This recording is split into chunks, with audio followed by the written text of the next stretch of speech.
আসসালামু আলাইকুম। কেমন আছেন আপনারা? আল্লাহর রহমতে আমি এবং আমার ফ্যামিলি ভালো আছি। কিন্তু যারা নোয়াখালীতে আছে, যারা জামালপুরে আছে, যারা ফেনীতে আছে, যারা গাইবান্ধাতে আছে, তারা ভালো নয় ভাই। এটা সত্যি কথা।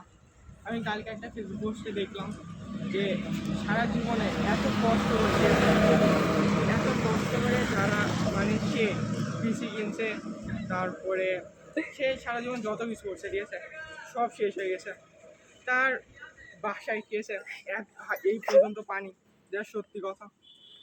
সে এখন রাস্তায় ঘুরে বেড়াচ্ছে ঘর থাকা সত্ত্বেও।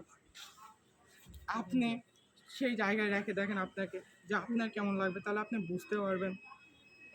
তারপরে যারা বন্যায় আছে, ঠিক আছে, তারা টিনের চালে আছে, কেউ কেউ কেউ কেউ গাছে আছে, খাওয়ার পাচ্ছে না, পানি পাচ্ছে না, কিচ্ছু পাচ্ছে না। তো আমরা ছোটো মানুষ, আমি ক্লাস 8-এ পড়ি, আমাদের মতো যারা ক্লাসে পড়ে তারা কী করতে পারি? আমরা দুইটা জিনিস করতে পারি।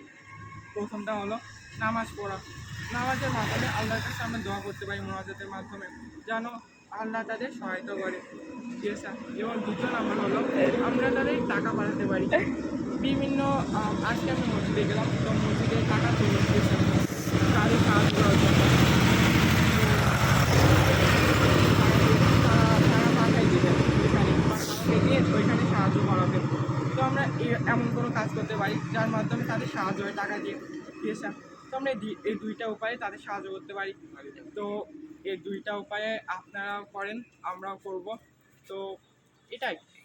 ভিডিওটা ভালো লেগে থাকলে তাহলে একটা লাইক এবং সাবস্ক্রাইব করে দিন। আল্লাহ হাফেজ, এবং ফেসবুকে ফলো করে দিন।